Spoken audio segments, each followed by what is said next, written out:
हमें मौका मिलेगा तो इस सीतामढ़ी को अयोध्या से बेहतर जगह पर खड़ा कर देंगे 5 साल में। दिल्ली में क्या होगा ये मैं नहीं कह सकता हूँ, लेकिन ऐसी ऐसी संस्थाएं सीतामढ़ी में खड़ा कर देंगे।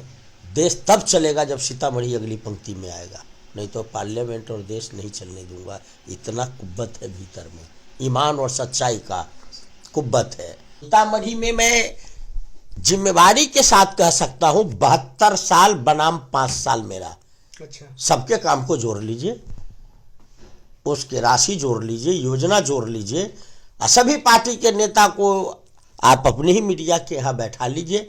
अब मेरे जुबान पर जितनी योजना और काम है उतना वो लिख करके भी लाएंगे तो उनके बस का चीज नहीं है। 72 साल में सब मिलके जितने काम किए हैं अकेला 5 साल में हमने किया है। ये वोट में इतनी ताकत है। अगर ये 10 साल मिल गया होता तो आज अंतर्राष्ट्रीय हवाई अड्डा होता, एम्स होता, यहाँ national law college, central university होता, नदियों पर डैम, बियर बैराज होता, क्या नहीं होता, उद्योग धंधे कारोबार होते। आज सीतामढ़ी पंजाब हरियाणा के पैरेलल खड़ा हो जाता, महाराष्ट्र गुजरात से बेहतर बनाने की दिशा में ले जाते। अब माँ जानकी के धरती का परचम पूरे दुनिया में अंतर्राष्ट्रीय पर्यटन मानचित्र पर मैं खड़ा कर दिया होता। न्यू जंक्शन बिहार देख रहे हैं आप, मैं हूं आपके साथ शिवम। लोकसभा चुनाव की सरगर्मी तेज हो गई है। अभी हम सीतामढ़ी में मौजूद हैं। हमारे साथ जो शख्सियत मौजूद है वो किसी पहचान के मोहताज नहीं है सीतामढ़ी लोकसभा क्षेत्र के लिए, या सीतामढ़ी के विकास की अगर चर्चा होती है तो पूर्व सांसद अर्जुन राय जी का नाम जरूर आता है। यानी जो बहुत लोग आरजेडी कार्यकर्ता या इनके समर्थक सीतामढ़ी के विश्वकर्मा भी कहते हैं, यानी सीतामढ़ी में जो भी विकास का कार्य दिखता है अर्जुन राय जी के द्वारा हुआ है। लेकिन अब बात होगी 20 मई को जो चुनाव होने वाला है, मतदान होने वाला लोकसभा चुनाव का सीतामढ़ी में, उसमें राजद के उम्मीदवारों के रूप में अगर बात होती है तो अर्जुन राय जी का नाम कंफर्म बताया जाता है। ऐसे तो लगभग कंफर्म है, मुहर लग चुका है, औपचारिकताएं बाकी है जो तमाम लोग सामने आते हैं। लेकिन अब एनडीए की तरफ से जो बात सामने आ रही है, देवेश चंद्र ठाकुर जेडीयू से उम्मीदवार की घोषणा हो सकती है, जो भी ये कंफर्म माना जा सकता है। लेकिन अभी जब तक ऐलान नहीं हो, जो भी उथल पुथल मचा हुआ है एनडीए के अंदर, तब तक हम मान नहीं सकते हैं। तो आज बात होगी सीतामढ़ी लोकसभा के विकास पे, क्योंकि इनका नाम लगभग कंफर्म है, औपचारिकताएं बाकी है। तो सबसे पहले आपका स्वागत है न्यू जंक्शन बिहार में। चलिए शिवम जी, आपका भी बहुत बहुत धन्यवाद, और न्यू जंक्शन को मेरी ढेर सारी शुभकामनाएं। सीतामढ़ी में अगर विकास की चर्चा होती है तो अर्जुन राय जी का नाम सामने आता है। लेकिन जो पिछले 2 टर्म से आपने देखा, जो भी तमाम सीतामढ़ी में जो गतिविधियां हुई, तमाम ऐसे मुद्दों पर क्या कहिएगा? हमने बस छोटा सा प्रयास किया था, इसकी झांकी आपको दिखाई दे रही है। अफसोस इस बात का है कि मौका नहीं मिल पाया, नहीं तो आज सीतामढ़ी महाराष्ट्र और गुजरात से बेहतर स्थिति में खड़ा हो गया होता इस 10 साल में। तो जनता वोट देती ही है विकास के लिए और लोगों के भलाई के लिए, लोगों के जीवन को ठीक करने के लिए, खुद के कल्याण के लिए जनता वोट देती है। लेकिन आजकल लोग इसको जात धर्म उन्माद पैदा करके वोट लेने का मशीन बना दिया। लोगों को वोट लिया और मतलब ख़त्म हो गया। हम डेमोक्रेटिक जो नॉर्म्स है उसके मुताबिक राजनीति करते हैं। जनता वोट देती है तो दिन रात एक ही उद्देश्य रहता है कि एक से एक उन जनता को जो सहूलियत पहुंचा सकता है वो काम करो, उनके जीवन को बेहतर करना हो वो काम करो। और जब जनता मौका नहीं देती है, फिर भी 5 साल अनवरत रूप से जनता के बीच में उनके सवालों से जूझता हूँ और उनके बीच में रहता हूँ, उनके सुख दुख में भागीदार रहता हूँ। यही मेरा जीवन है। कहीं ना कहीं आपका अगर सोशल मीडिया हैंडल अगर चेक किया जाए, अगर देखा जाए तो लगभग 12 महीने आप जनता के बीच रहते हैं। लेकिन इस बार जो लोकसभा चुनाव की जो परिस्थिति है, क्या लग रहा है? जो राम मंदिर की आंधी बताई जा रही है, जो बीजेपी का जो आंधी है, क्या उस आंधी के सामने अर्जुन राय मजबूती के साथ उस आंधी को घेरने में और उस आंधी को खत्म करने में सफल होंगे, जो सीतामढ़ी में ये बात सामने आ रही है? देखिए, मंदिर हम भी जाते हैं और 3 अंगूठी पहन रखा हूँ।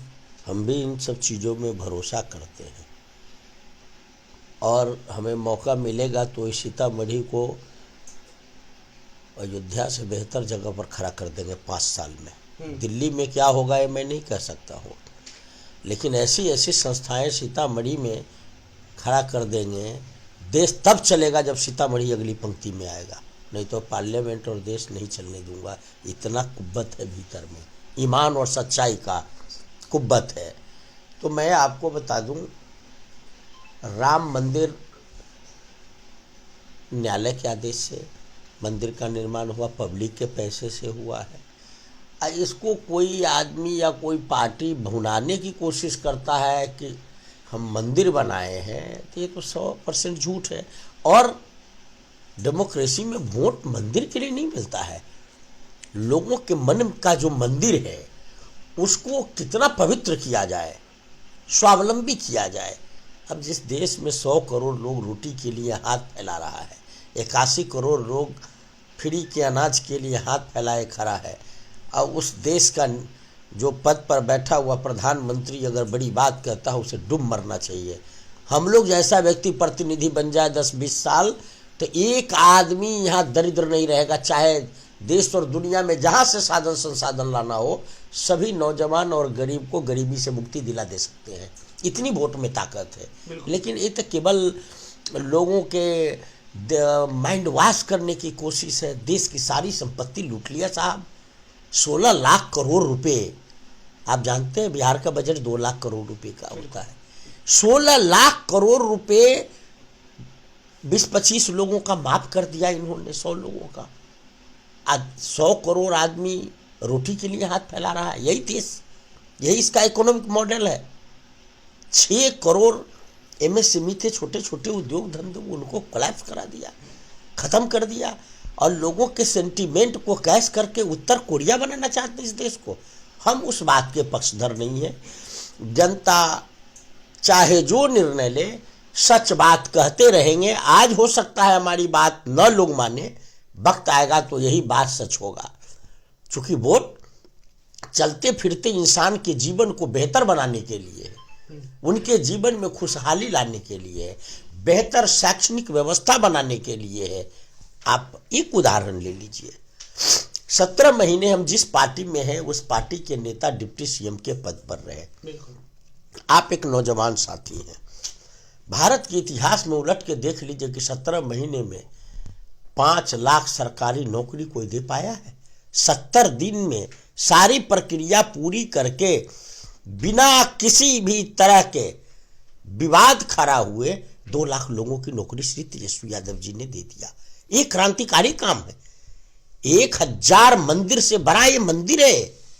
और हमको तो, मैं व्यक्तिगत बात कहता हूं कि इस आदमी को, जो हमारे नेता है, अगर इसे मौका ही नहीं मिल जाए 10 साल मुख्यमंत्री रहने का, तो मैं पूरे भरोसे के साथ कहना चाहता हूं कि बिहार में एक भी नौजवान, चाहे पढ़ा हो बेपढ़ा हो, लड़का हो या लड़की हो, कोई बेरोजगार नहीं रहेगा। सब 100% लोगों के हाथ में काम पहुंच जाएगा।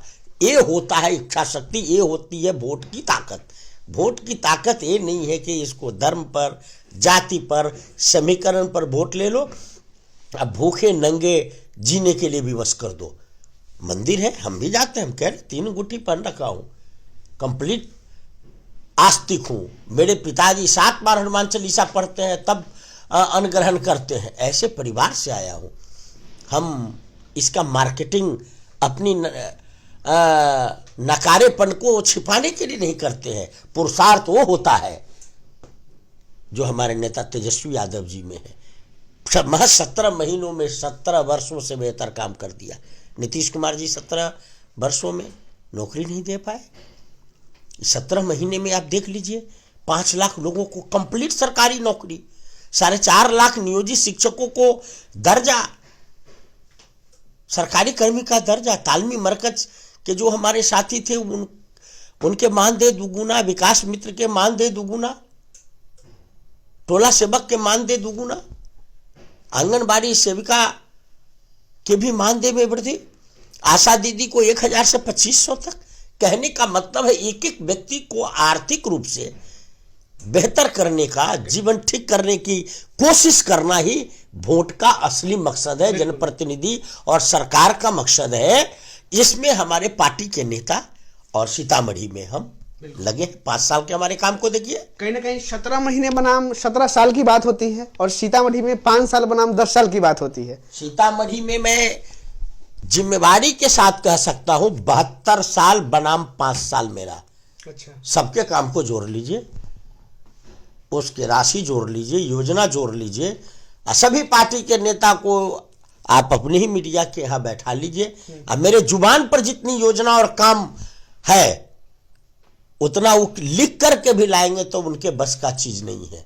72 साल में सब मिलके जितने काम किए हैं अकेला 5 साल में हमने किया है। ये वोट में इतनी ताकत है, अगर ये 10 साल मिल गया होता तो आज अंतर्राष्ट्रीय हवाई अड्डा होता, एम्स होता, यहाँ national law college, central university होता, नदियों पर डैम, बियर बैराज होता, क्या नहीं होता, उद्योग धंधे कारोबार होते। आज सीतामढ़ी पंजाब हरियाणा के पैरेलल खड़ा हो जाता, महाराष्ट्र गुजरात से बेहतर बनाने की दिशा में ले जाते। अब मां जानकी के धरती का परचम पूरे दुनिया में अंतर्राष्ट्रीय पर्यटन मानचित्र पर मैं खड़ा कर दिया होता, राजधानी ट्रेन चलती, क्या नहीं होता यहाँ। वो सारी चीजें यहाँ होती जो भारत में उपलब्ध है या दुनिया में उपलब्ध है। वो वोट में ताकत है, बशर्ते कि वोट का इस्तेमाल परिवार अपने ऐश्वर्य और व्यापार के लिए न किया जाए। झीनी झीनी बीनी चदरिया, जस के तस रख दीनी चदरिया, एक कबीर का लाइन है। और एक प्रतिनिधि का जीवन कबीर के तरह होना चाहिए, जो ईमान से ओतप्रोत हो, जात पात धर्म विहीन हो, मानव के जीवन निर्माण में भूमिका अदा करे, वही प्रतिनिधि होता है। एक और बड़ी बात आपको हम बताएंगे, सीतामढ़ी आरजेडी में, जैसे कि सीतामढ़ी लोकसभा चुनाव है, तो इनके बगैर किसी भी आरजेडी के कार्यकर्ता ने, किसी भी आरजेडी के बड़े नेता या कोई किसी ने भी अपनी दावेदारी दी है, कहीं ना कहीं इनकी बड़ी उपलब्धि है। और जो सीतामढ़ी में बात हो रही है इस बार चुनाव की, अगर इस बार सीतामढ़ी की जनता आपको मौका देती है तो क्या विजन है अगले 5 सालों के लिए सीतामढ़ी के विकास के लिए? जो बात होती है कि राम मंदिर के तर्ज पर जानकी मंदिर का भी निर्माण होना चाहिए सीतामढ़ी में, उससे 10 गुने ज्यादा बेहतर, 10 गुने, नोट कर लीजिए, रिकॉर्ड में रखिएगा। प्रचार नहीं, काम होगा। अंतर्राष्ट्रीय हवाई अड्डा बनेगा, नेशनल लॉ कॉलेज बनेगा, IIM बनेगा, एम्स या वैसा हॉस्पिटल बनेगा, सेंट्रल यूनिवर्सिटी लगेगा, अंतर्राष्ट्रीय पर्यटन मानचित्र में जाएगा। और सीता जी के एकबाल यानी कि नारी के एकबाल को सीतामढ़ी से लेकर पूरी दुनिया तक स्थापित करने का प्रयास होगा। ये 5 साल में होगा। हर खेत में पानी पहुंच जाएगा 5 साल में, क्योंकि हमने पायलट प्रोजेक्ट के तौर पर ऑलरेडी सीतामढ़ी को ले रखा है भारत सरकार से। नदियों पर 2-3 बियर भी बन गए सिंचाई के, जाके चांदी रजवाड़ा में दिखाइए, परिहार में पानी रहता है, 100 गांव में सिंचाई चलती रहती है। चले जाइए मेजरगंज में भी बियर बने हुए हैं। और अब बागमती नदी पर 1 लाख क्यूसेक वाटर का डैम प्रपोज है, लेकिन श्री नीतीश कुमार जी की मती कहां मारी गई। विकास के काम में लगना चाहिए था। लोगों का वोट लेके कभी इधर कभी उधर बिहार की भी छवि खराब कर दी। और हम लोग तो वहीं खड़े हैं जहां सीतामढ़ी के लोग खड़ा करके रखा है। जिस दिन सीतामढ़ी के लोग पार्लियामेंट में भेज दिया तो लोग, उनको किसी के पास जाने की जरूरत नहीं है। मुखिया, MLA, MP, मुख्यमंत्री, प्रधानमंत्री, सबके दरवाजे हम दस्तक देंगे और उनके सभी समस्याओं का निदान करेंगे। चलिए अंत में एक और सवाल, ऐसा क्या हुआ सीतामढ़ी में कि 5 साल में जो आपने कार्य किया वो 10 साल में नहीं हो पाया? मोदी लहर के बावजूद, देश में जो मोदी लहर था, धर्म की राजनीति के बावजूद ऐसा क्यों नहीं हुआ सीतामढ़ी में? क्योंकि सीतामढ़ी भी एक पावन स्थल है। मैं बता दूं, इसका सीधा सीधा मतलब है, जनप्रतिनिधि विकास तो दूर की बात है, जितना मुझे पता है कि लोग पलट करके जनता के बीच जाना भी वाजिब नहीं समझा। इससे बड़ा अपराध हो नहीं सकता है। बड़ी भरोसा करके जनता वोट देती है। ज़्यादा अच्छा जवाब तो वो देंगे जो 10 वर्षों तक प्रतिनिधि रहे, आज भी किसी गलियारे में घूम रहे हैं टिकट के प्रत्याशा में, और उन्हें लगता है कि जनता जो है यूं ही वोट करती है। वोट इस काम के लिए नहीं है। जब संविधान सभा ने वोट का राइट यहाँ के लोगों को दिया, यह सोच समझ के दिया कि यही वोट उसका जीवन सजाने और संवारने का एक ही हथियार है जनता के पास। ये किसी को खैरात में देने का नहीं है, एक जीवन है लोगों का। और जिस दिन देश के लोग और सीतामढ़ी के लोग समझ गया कि मेरा जीवन, मेरा परिवार, मेरे परिवार में खुशहाली के दीपक इस वोट से जल सकता है और यह व्यक्ति जला सकता है, तो हम सीतामढ़ी के लोगों से अपील करते हैं कि आपने 2 बार प्रधानमंत्री के नाम पर वोट किया, बदले में कुछ नहीं मिला, निराशा हाथ लगी। इस बार जमीन पर सच्चे प्रतिनिधि जो आपको लगता है जो विकास कर सकता है, ईमानदार हो, सबको साथ ले सकता है, जो आपके भीतर में एक उम्मीद पैदा करता है, सकारात्मक उम्मीद कि आपके परिवार भी ऊंचाई तक आपके बच्चे जा सकते हैं, जो प्रतिनिधि करा सकता है, उस पर भरोसा करके दिल्ली भेजिए। हम आपको बता देना चाहते हैं कि जो लोगों ने सोचा है वो सारी सोच को जमीन पर लागू करेंगे हम लोग। चलिए, बहुत बहुत धन्यवाद न्यूज एडिशन बिहार से बात करने के लिए और अपने विजन को स्थापित करने के लिए, और कहीं ना कहीं सीतामढ़ी में अगर आपको मौका मिले तो बेहतर विकास का कार्य हो। निश्चित रूप से अगर पार्टी और जनता दोनों मौका देती है तो आप इसको रिकॉर्ड को बनाए रखिएगा और इसका सीडी बना के मुझे दीजिएगा। जब मैं यहाँ से निर्वाचित हो जाऊंगा तब देख लीजिएगा, 1% भी उसमें कमी नहीं होगी, चाहे इसके लिए जो संघर्ष करना पड़े। क्योंकि आज तक हमने अपने कार्यकाल में जो जो वादे किए, चाहे जिस कारण से, 100% पूरा किया। ज़्यादा जो किया हो 99% पूरा नहीं किया हो, 100% पूरा किया हो। तो जो हम बोलते हैं उसको करते हैं। पूर्व सांसद अर्जुन राय जी थे हमारे साथ। कहीं ना कहीं बड़ी बड़ी घोषणा की है इन्होंने, आपको वीडियो में जरूर दिखा होगा। एम्स तक की बात की इन्होंने, सीतामढ़ी को अंतर्राष्ट्रीय पर्यटन मानचित्र पर स्थापित करने की बात की है कि अयोध्या से 10 गुना बेहतर सीतामढ़ी को बनाएंगे। और कहीं ना कहीं इनकी बातों का जो विश्वास है वो 5 सालों में दिखा था। तो खैर, अब देखने को मिलेगा कि अगर आरजेडी परिवार भरोसा दिखाती है तो इस बार सीतामढ़ी की जनता किसे अपना सांसद बनाती है। खैर, आपको एक बार जातीय समीकरण आपको बता दें सीतामढ़ी का। अगर जातीय समीकरण को देखा जाए तो राजद के बिल्कुल अनुकूल जातीय समीकरण माना जाता है सीतामढ़ी लोकसभा क्षेत्र का। जैसा कि आप जानते हैं 20% यादव समाज के लोग हैं, 70% मुस्लिम समाज के लोग हैं। जो एमआई समीकरण की बात होती है जो आरजेडी का मजबूत है। लेकिन जो तेजस्वी प्रसाद यादव ने जन विश्वास रैली के दौरान कहा था कि हमारी पार्टी माई की पार्टी नहीं है, माई बाप की पार्टी है, यानी अगरा, बहुजन, दलित सबके साथ हम लेके चलने की बात करते हैं। और आने वाले समय में अब देखने को मिलेगा कि सीतामढ़ी लोकसभा चुनाव में क्या होता है। खैर, वीडियो कैसा लगा कमेंट बॉक्स में प्रतिक्रिया जरूर दीजिएगा, बताइएगा जरूर कि इस बार सीतामढ़ी की जनता किसे चुनेगी।